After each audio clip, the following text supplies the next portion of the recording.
Oi pessoal, meu nome é Cristóvão Jaques do canal Astronews e vamos começar mais um boletim de cometas e asteroides. Hoje iremos falar sobre um dos mais temidos e famosos asteroides, o Apophis. Vamos lá?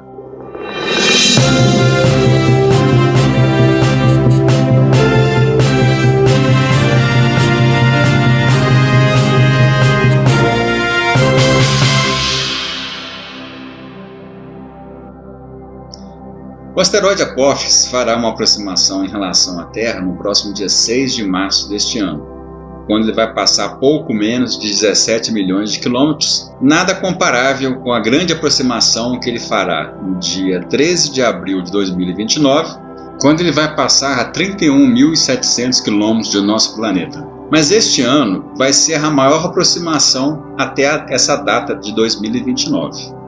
Então agora vamos conhecer um pouco mais do seu tamanho, de sua órbita e de como ele foi descoberto. Bem, estamos no site do Minor Planet Center, que é o órgão ligado à União Astronômica Internacional que centraliza as informações dos asteroides. Aqui é a página do Apophis. Aqui nós podemos ver que tem um número, que é 99942, que é o número do Apophis hoje. Antes dele ter esse número, ele recebia essa designação temporária chamada 2004 MN4. O Apophis foi descoberto no dia 19 de junho de 2004 pelos astrônomos Roy Tucker, David Tholen e Francisco Bernardi. Existe uma regra no Minor Planet Center que os descobridores eles têm o direito de nomear o asteroide e para isso eles têm que fazer uma pequena descrição deste nome, para isso aí ser aprovado pela União Astronômica Internacional. E existe uma regra também que asteroides que passam próximos da Terra, ou seja, asteroides chamados NEOs, Near Earth Objects ou Near Earth Asteroids, eles têm uma regra que o nome tem que ser algo ligado à mitologia. Então os descobridores deram o nome de Apophis, porque Apophis era conhecido o destruidor, né? O Apophis é um deus egípcio do mal e da destruição que vivia na eterna escuridão. E aqui eles complementam essa descrição que, como resultado da sua passagem de 40 mil quilômetros da Terra em 13 de abril de 2029, na verdade vai ser um pouco menos, né, 37 mil, esse planeta menor ou asteroide, ele vai sair da classe Aten para a classe Apolo, que é um tipo de classe, tipo de órbita deste asteroide. Então aqui a órbita. Hoje ele é Aten, quando for passar em 2029, ele vai passar para uma nova classe devido a perturbações que a Terra vai fazer nele em 2029. E ele também é classificado na categoria de Potential Hazard Asteroids ou asteroides potencialmente perigosos. Aqui a gente pode ver as observações que foram feitas desde o início do Apophis, como eu falei aqui no dia 19 de 6 de 2004, é a primeira observação dele. E interessante que aqui nós temos uma história bem interessante, que nessas primeiras observações aqui, ó, de junho, vamos colocar aqui, ó, de junho, essas primeiras observações, se você juntar todas, elas mostram que era um asteroide do cinturão principal e não um asteroide NEO. Então, naquela época, esse asteroide ele passou despercebido. Ele já tinha sido descoberto, mas os dados da órbita eles indicavam que era um asteroide do cinturão principal. Aí depois, no mês de dezembro, a partir dessas observações aqui que eu estou marcando, é que linkando essas observações com observações anteriores, aí que descobriu-se que era um asteroide que ia passar muito próximo da Terra em 2029. Quando a gente observa um asteroide, maiores informações a gente obtém sobre a órbita dele. Então, resumindo a história da descoberta do Apophis, ele foi primeiramente detectado em junho de 2004, depois ele foi redescoberto em dezembro por Gordon Garrett no Side Spring Observatory na Austrália. quando ele foi realmente considerado o NEO.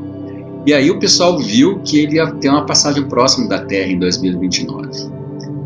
E cada vez que você mais observa o asteroide, o que geralmente acontece é que essas possibilidades de impacto elas diminuem. Mas no caso do Apophis foi o contrário. A cada lote de observações novas que chegavam, ele aumentava mais ainda a sua possibilidade de impacto na Terra. Tanto é que chegou a 1 em 37 possibilidades em abril de 2029, o que dá 2,7% de probabilidade. Ele chegou, inclusive, a chegar numa escala chamada escala de Torino, que é uma escala voltada de comunicação de possíveis impactos de asteroides com a Terra para a população, chegou até 4. Nunca um asteroide tinha chegado a uma escala tão alta assim. Mas depois, esse impacto ele foi descartado porque conseguiram observações do Observatório Spacewatch em março de 2004. Então, essas possibilidades de impacto foram descartadas, mas caso elas viessem a ocorrer, esta região aqui em azul é que seria a região de probabilidades de impacto aqui na Terra. Ou seja, ia passar por várias cidades da Europa e algumas regiões populosas da Índia e da China e até no sul do Japão. Então, se tivéssemos essa possibilidade de impacto em 2029, ele poderia cair em qualquer desses pontos em azul que está aqui no mapa. Bem, para vocês terem ideia do tamanho do Apophis, eu preparei aqui uns modelos em impressora 3D para a gente ter uma noção. Aqui está o Apophis, o modelo dele, e é mais ou menos esse formato que ele tem. Essas observações, para a gente chegar nessas conclusões aqui, foram feitas nos anos de 2012 e 2013 pelos radioobservatórios de Arecibo e de Goldstone, usando a técnica de radar. Então aqui ele tem 450 metros de comprimento por mais ou menos 170 metros de largura, o que dá um diâmetro médio, ou seja, um diâmetro equivalente a 340 metros. Ou seja, se a gente pegar esse volume e transformar ele em uma esfera, ele teria um diâmetro equivalente a 340 metros. Aqui, para vocês terem ideia, é o tamanho da Torre Eiffel, né, aqui perto do Apophis. Vocês podem ver que é um betelão de asteroide, né? Aqui nós vamos ter uma comparação do Apophis com o cometa 67P, aquele mesmo que foi pesquisado pela sonda Rosetta, a sonda europeia. Então aqui eu tenho um modelo do cometa 67P, né, e aqui está o Apophis. Vocês podem ver como ele é pequeno em relação ao cometa 67P, o Churyumov-Gerasimenko. E por fim vamos ver o asteroide Eros, que é considerado o segundo maior asteroide que passa próximo à Terra, comparado com o mesmo cometa 67P. Aqui está ele, bem pequenininho, né? E se a gente for comparar o Apophis com esse asteroide aqui, chamado Eros, ele está muito pequenininho, ele mal cabe aqui, né, nos meus dedos. Então esse aqui seria a comparação do Apophis com esse asteroide Eros.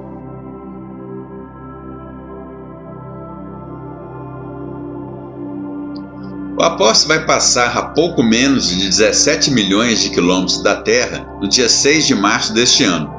É uma distância muito grande e confortável se compararmos com a que ele vai passar no dia 13 de abril de 2029, que é por volta de 31.700 quilômetros.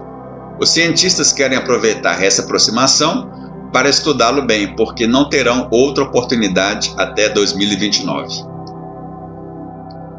Aqui podemos ver um diagrama de órbitas mostrando a posição do Sol ao centro, Mercúrio, a de Vênus, a da Terra em azul e a de Marte em vermelho. E em cinza podemos ver a órbita do Apophis. No dia 6 de março ele vai passar mais próximo da Terra, aproximadamente a 17 milhões de quilômetros, que vai ser a distância mais próxima até o ano 2029. Nesta aproximação, o Apophis vai conseguir ser detectado em alguns telescópios amadores. Vai ser muito difícil observá-lo visualmente, mas com a ajuda de uma câmera CCD ou CMOS, ou mesmo de uma câmera digital DSLR, você vai conseguir pegar a imagem dele. Vamos ver aí algumas animações já feitas por alguns astrônomos brasileiros. O astrônomo amador Carlos Palhares, de Monte Carmelo, Minas Gerais, capturou o Apophis em 25 de fevereiro com 2 imagens separadas por 28 minutos. Ele usou um telescópio Celestron 8 polegadas, ou seja, 200 mm, e uma câmera DSLR T1i modificada com exposições de 30 segundos e ISO 1600. No dia 24 de fevereiro, nós obtivemos essas imagens a partir do Observatório Sonier. Foram feitas mais de 180 imagens com 10 segundos de exposição e intervalos de 20 segundos com um telescópio de 450 mm f2.9. Para localizar o Apophis no céu, você pode ir no site do Minor Planet Center e obter as efemérides para ele, ou então usar um programa tipo Stellarium, onde você vai primeiro precisar carregar os elementos orbitais do Apophis para depois localizá-lo no céu. Então você vai aqui em janela da configuração, editor do sistema solar, configurar, clique aqui em importar elementos no formato MPC, vai aqui em pesquisa na rede, digita o código do Apophis, que é 99942, clique em Enter, e aqui você vai ter o Apophis, clique em Apophis e adicionar objetos. Uma vez adicionado o Apophis, você já pode procurá-lo no Stellarium.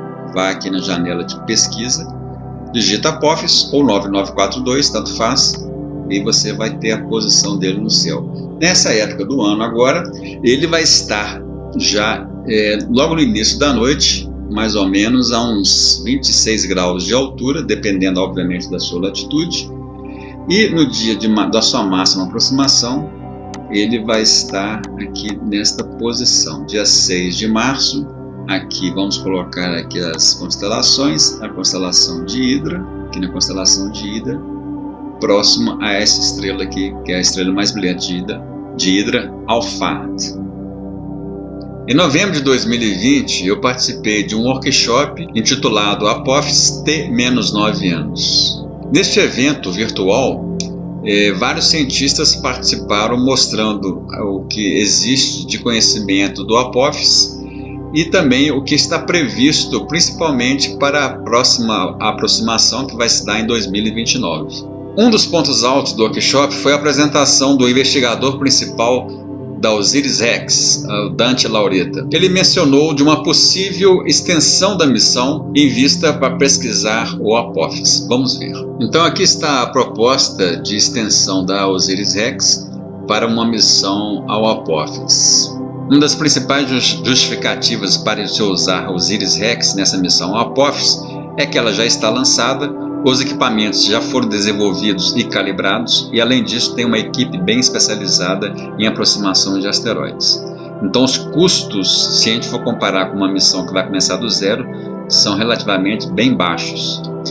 Outra justificativa é também poder comparar resultados do Bennu com resultados da Apophis usando os mesmos equipamentos. E a missão vai ser uma missão aberta à comunidade científica para propor qualquer experimento. O cronograma para essa extensão da missão será o seguinte: agora em março e maio de 2021, o OSIRIS-REx vai sair da órbita do Bennu em direção à Terra. Em 2022 vai ter um comitê que vai fazer uma revisão da extensão da missão. Em 2023 as amostras serão trazidas para a Terra. O fim da missão primária da OSIRIS-REx vai terminar no dia 31 de outubro de 2023. Em 2025 vai ser o final da missão da análise das amostras. Em 2029, se tudo der certo, vai ser a aproximação com a Apophis no dia 8 de abril e a chegada próximo ao Apophis será dia 21 de abril do mesmo ano.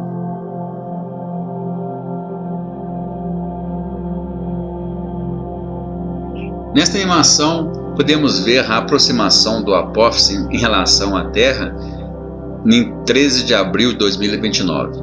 Os pontos em azul são satélites geoestacionários, e aqui podemos ter uma noção de como o asteroide passará perto da Terra.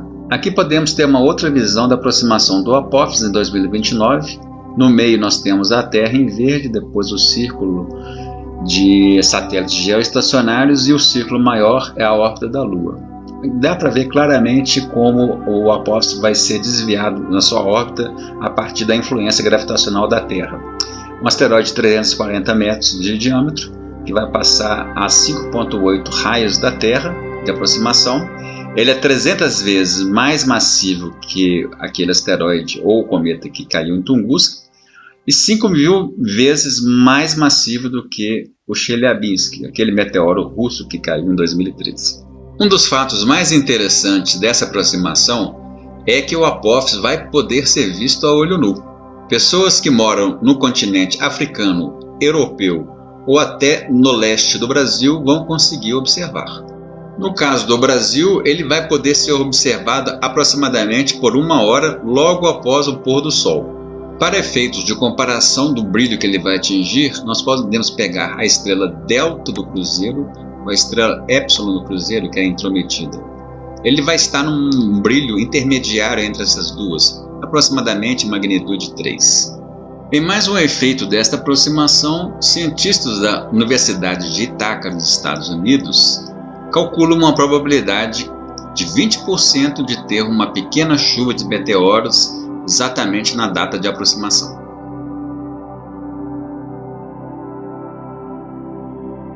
As informações corretas para calcularmos as futuras aproximações do Apófis ainda vão depender de alguns fatores. Será que ele vai passar pelos buracos gravitacionais ou os chamados keyholes? Vamos entender isso. Aqui podemos ver a trajetória do Apófis e mesmo ela sendo muito conhecida, pode conter algumas incertezas. Essas incertezas são representadas no espaço por um elipsoide em 3D aqui. Aqui, se projetarmos esse elipsoide nesse chamado plano B, que corta a Terra e é perpendicular à trajetória do asteroide, temos um outro elipse que é perpendicular ao plano do equador da Terra. As distâncias desse elipsoide à Terra chamam-se linha de variações. Este círculo em vermelho chama-se círculo de Valsec. Ele significa o seguinte: se o Apófis passar em algum ponto dele aqui, ele vai entrar em uma trajetória de impacto para o ano de 2068.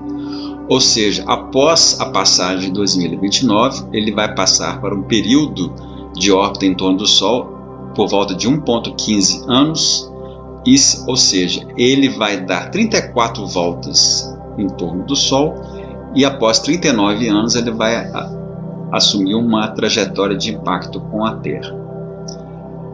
E aqui nós temos aquele pontilhado aqui que eu falei, que é a linha de variações. Então, keyhole, ou seja, o buraco gravitacional, que é o exato ponto no espaço, se o Apófis passar, ele vai assumir uma trajetória de impacto na Terra, seria exatamente a interseção desse linha de variações com esse ciclo de Valsec aqui, que é esse ponto aqui. Ou seja, se o Apófis passar nesse exato ponto aqui, que tem mais ou menos 800 metros de diâmetro, ele é muito grande, o Apófis pode atingir a Terra em 2068. Só que as probabilidades disso acontecer são muito pequenas, porque isso aí é uma pequena região no espaço. Se um asteroide passa muito próximo da Terra, em uma zona menor do que 1,4 raios da Terra, ou seja, o limite de Roche, ele poderá se desfacelar completamente. Aqui vemos situações com o asteroide pode sofrer uma deformação, ou um desmantelamento parcial, ou um desmantelamento ou uma disrupção total, como aqui. Então aqui, se ele passar 1,4 a uma distância menor do que 1,4 raios da Terra, ele vai se desintegrar por completo. Aqui, se ele passar uma distância próxima a 2,1 raios da Terra, ele vai sofrer uma grande deformação e se desmantelar parcialmente. E aqui ele pode sofrer uma pequena deformação. Além da deformação de sua forma, o Apófis pode também sofrer na sua superfície alguns desmoronamentos de pedra, como podemos ver aqui na superfície do Itokawa, fotografada por uma sonda japonesa. Aqui à direita vemos um crack, ou seja, uma ruptura, uma quebra da superfície do cometa 67P, flagrada pela sonda Rosetta. Então, concluindo aqui, essas deformações podem causar também impactos no movimento de rotação do asteroide. Esse movimento de rotação do asteroide e também uma pequena mudança na sua forma pode causar um impacto no chamado efeito Yarkovsky, que é um efeito não gravitacional que é causado pela incidência da radiação solar na superfície do asteroide. Ela aquece, depois o asteroide roda e essa superfície fica voltada para a noite, ela solta esse calor no espaço e essas pequenas quantidades de calor que são soltas no espaço, elas dão pequenos impulsos na trajetória do asteroide. Então esses pequenos impulsos somados ao longo de sua trajetória poderão causar um desvio da trajetória tradicional, que é só conhecida com efeitos gravitacionais. Aqui podemos ver um experimento feito no Observatório de Arecibo através de medição de astrometria, ou seja, da sua posição precisa. No caso aqui, nós vemos aqui duas regiões de previsão da posição dele. Aqui em azul está a previsão calculando apenas os efeitos gravitacionais na sua órbita, e aqui em cima, em marrom, a previsão já levando-se em conta, além dos efeitos gravitacionais, esses efeitos não gravitacionais com o efeito Yarkovsky. E aqui a medida real da posição do asteroide por Arecibo. Vocês podem ver que ela fica muito próxima da previsão com o efeito Yarkovsky. Também como a PEP. Bem, pessoal, concluindo aqui o vídeo, nós vimos aí que a futura trajetória do Apophis vai depender muito da sua passagem de 2029 e os efeitos não gravitacionais, mais essa deformação na sua superfície, mais a variação de rotação, mais a mudança de trajetória, é que vai impactar os cálculos no futuro de um possível impacto na Terra. Mas caso esse impacto realmente aconteça algum dia, qual seria o efeito aqui no nosso planeta? Bem, primeiramente o Apophis ele tem um tamanho para causar impactos regionais. Ele não tem impacto, não tem um efeito de causar um impacto global. Então isso aí, de certa forma, nos dá um alívio, mas ao mesmo tempo nós temos que ficar bem preocupados e em continuar estudando a sua posição, continuar estudando a sua trajetória, para ficar sempre monitorando se ele vai um dia colidir com a Terra ou não. Este ano, 2021, a I-1, que é a International Asteroid Warning Network, no qual também fazemos parte, ela está promovendo um exercício de observação do Apophis. Esse exercício começou no final de dezembro, como se ele não existisse. Então ele passou a ser redescoberto, né, de mentirinha, e desde então os cientistas, e nós também estamos enviando observações do Apophis para recalcular essa sua possibilidade de impacto em 2029, para justamente os cientistas também aprenderem a trabalhar em grupo e trabalhar entre si e a trocar informações. Então esse exercício, a cada 2 semanas a gente tem reuniões virtuais para comentar a evolução desses dados, e tem sido muito interessante a interação de todos os cientistas que estão participando desse experimento. Então é isso aí, pessoal. Então espero que vocês tenham gostado do vídeo, que ficou até um pouco longo, mas aí tem todas as informações bem atualizadas sobre o Apophis e qual vai ser as próximas previsões aí para o futuro. Ok? Um abraço a todos e até!